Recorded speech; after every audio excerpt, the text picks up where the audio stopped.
the starting stock is 3/16 by 1.5 inches, 6 inches long to the middle of the 45-degree slash cut.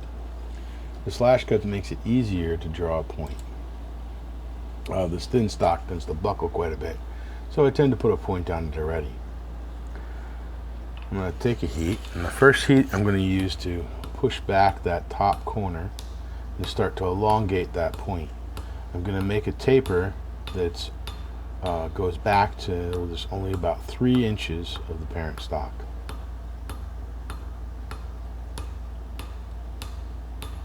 This will take me several heats to get the taper where I want it.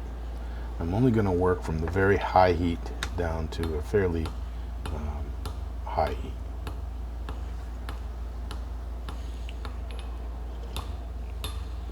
Each heat I am taking that angle and making it shallower.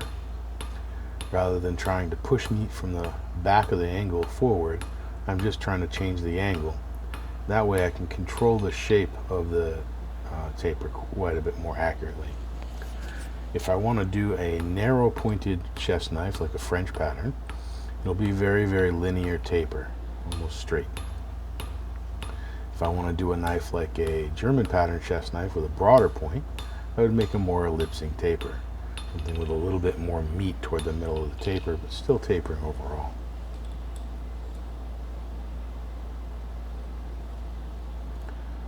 Alright, so now I have my 3-inch section.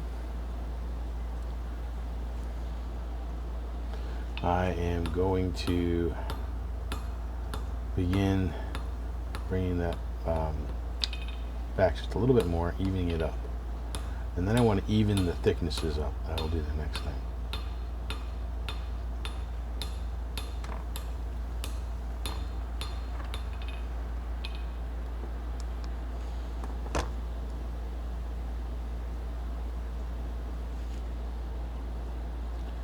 Get that thickness nice and even.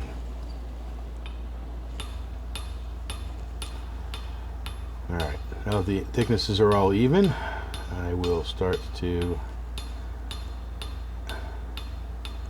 still evening up the thickness actually. Alright, once I get that thickness nice and evened up, then I'm going to intentionally put in some distal taper, adjusting that shape. Alright, nice and even.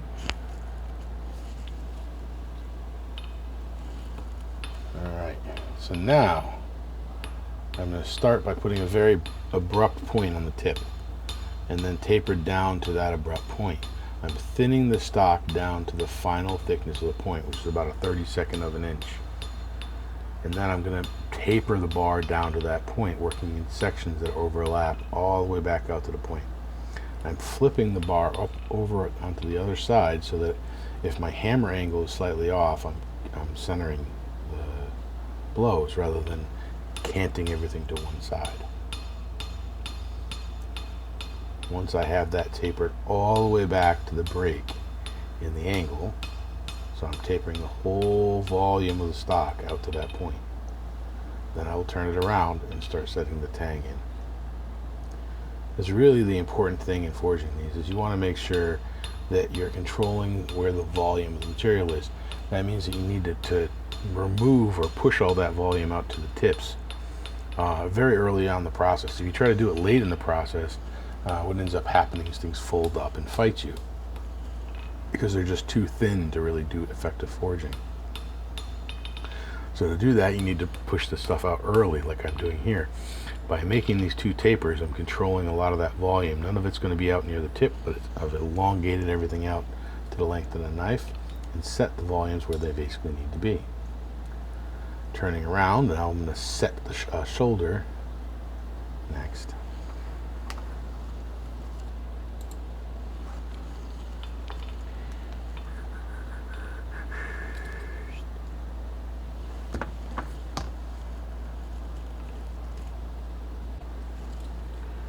Alright, setting this shoulder, I'm going to use what's called a half-face blow.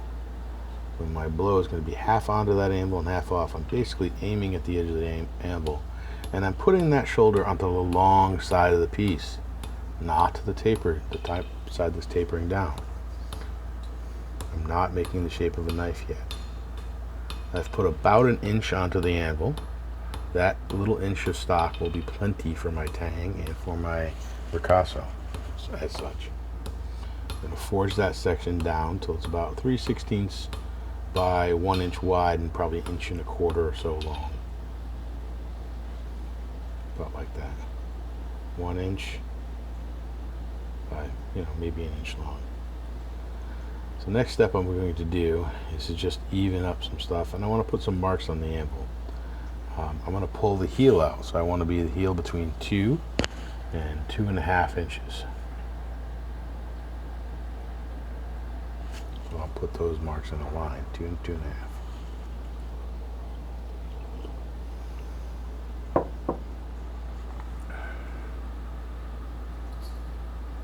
You don't have to be as neat as I'm being, but that's okay.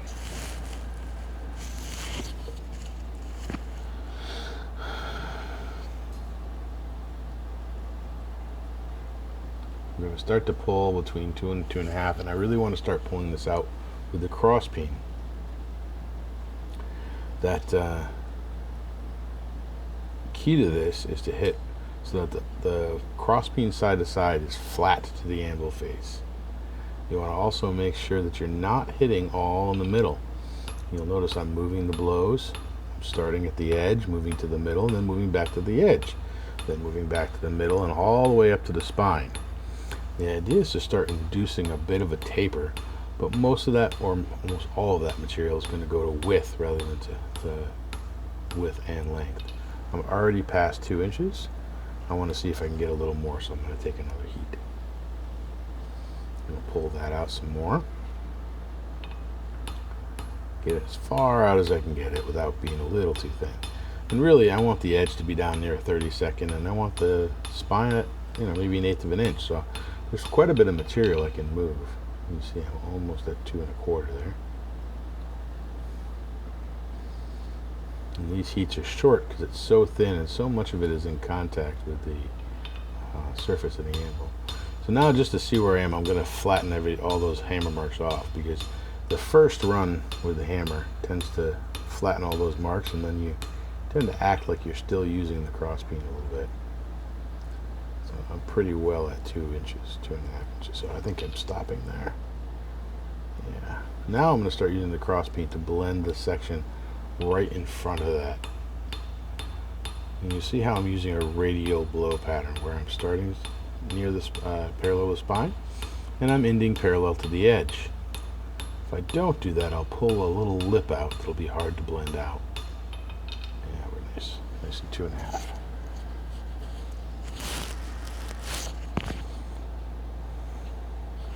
Now I'm blending off that section, and I'm going to square up the heel a little bit here. And take a little bit of effort and just square it up with the hammer, just a little bit. I'm going to take a couple more heats there, I think.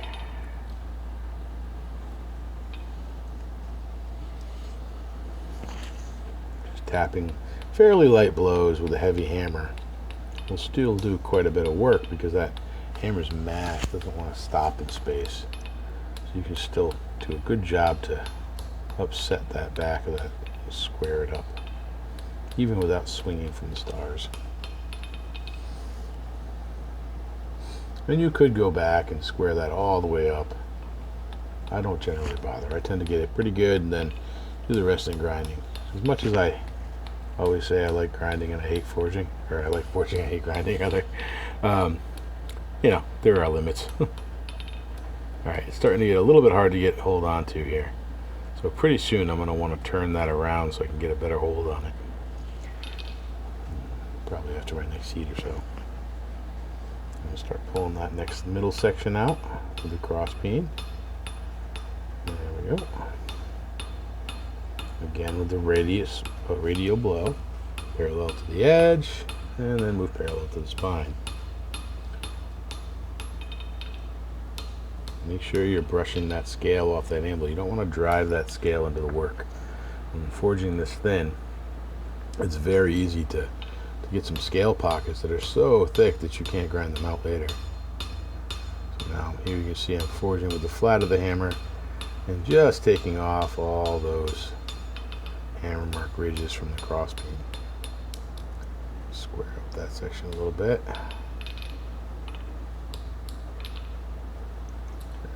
Around. Grab them by the other side now. So now I'm going to continue on the same way, except on the other side, and just using the tip. And I'm just starting to thin the tip. I want that tip to be down around 32nd of an inch all the way across. Maybe a 16th at this stage. Down 30 seconds. The 30 seconds is kind of my final forge thickness.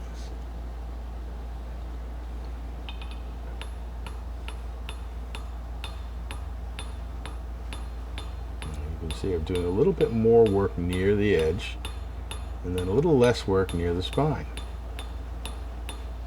And that's what's going to induce my generalized taper toward the cutting edge. And you can start to see that classic French chef shape starting to show up in that forging. And I'm not doing that really intentionally, it just sort of happens because I had that taper set up earlier. And as long as I get those tapers nailed, this part's easy. It'll just make the shape I want. But if I kind of screw up and misinterpret how much material to leave where, it's going to fight me, and then I'll struggle with it quite a bit.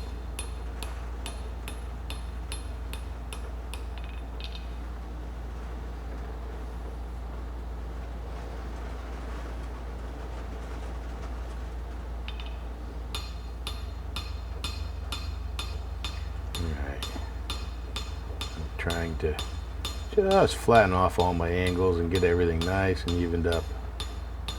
Try to get that as even. You notice I'm bringing the knife to me and trying to hit basically in the same spot in the anvil. It's much easier to control your angles doing it that way. If you try to move the hammer around, it's very easy to dig the edge of the hammer into the work. Much easier to use your hip as a guide and slide the work across the anvil face and just hit the same spot.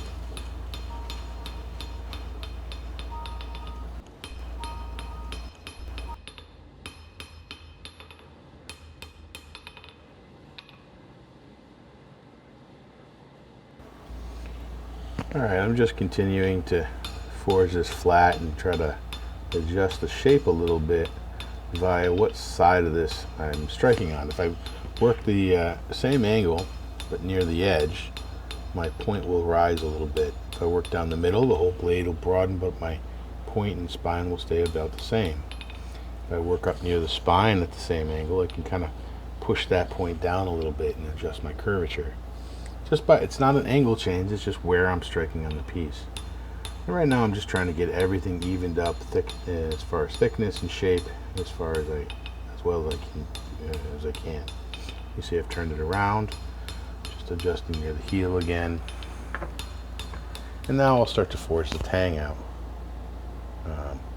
That tang is going to start being forged out by putting a big angle on it. So I'm just pushing that tip in almost down to a point, really. You see I have that first shoulder I created engaged with the edge of the anvil so I don't accidentally screw it up and take it off. You can't accidentally hit the heel of the knife.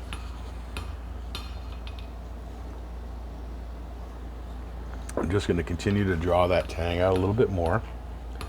And once I have it drawn out to a point where I think I can pull it out, I'll put a second set of shoulders in with the edge of the hammer. Yeah. I'm going to angle the hammer away so I have a knot. I'm kind of notching it with the corner. I'm going to hit just inside onto the anvil face so I don't push that bottom shoulder up. So I'll have two shoulders, one that I've already created and then the one on top. I'm actually not creating both shoulders at the same time. But that allows me to have the tang below the top of the spine, and I'll be able to grind or shape those shoulders before heat treat or even after heat treat pretty easily. You always end up shaping those with a file or grinding anyway, so there's no purpose to really, struggling to get those perfect right now. In fact, it can actually make it harder on you later. This will take a few heats to just draw out the tang and get it, lengthened out to 3 inches or so. And I want to be tapering from about 1/2 by 1/8 to 3/8 by 1/16 or so, or maybe even a little thinner. Having that taper in both dimensions means that you can get a fit that's appropriate. If you don't have that taper, you're always going to have a gap.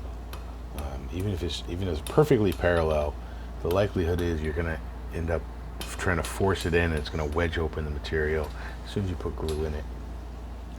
So having that taper, even just a little bit of draft is all you really need. You can do it with a grinder as well. So here I've switched to a finer hammer. This is a 1 pound cross peen, but it's a flatter face, a little bit better polish. And I'm just going to go over the whole knife with this and plandish the surface and make sure everything's straight and true. Just getting rid of all my hammer marks. Making sure there's no buildup of scale on the anvil. And I'm going to switch the tongs. First I'm going to bend this over. See how I've bent this over? You can see that scale flying off of the piece.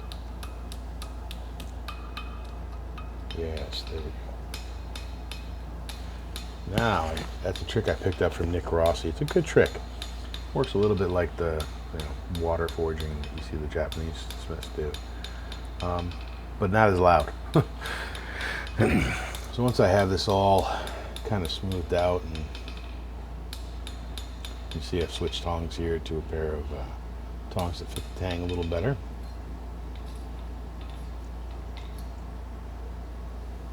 And I've switched tongs again to a pair of pickup tongs. And I'm just going to forge everything down reasonably flat and plandish everything up. Just sort of adjusting shapes and surfaces and making sure everything is as straight and true as I can get it.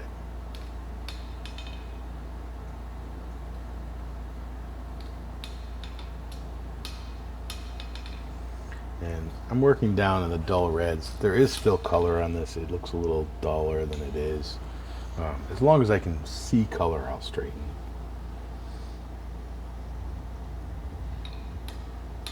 And if I'm hitting a little harder here, that means I'm looking to move material. That I want a little bit hotter.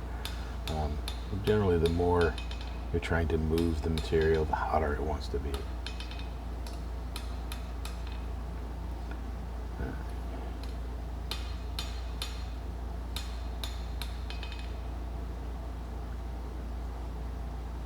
See, I keep sighting this and trying to get this as flat and straight as I can.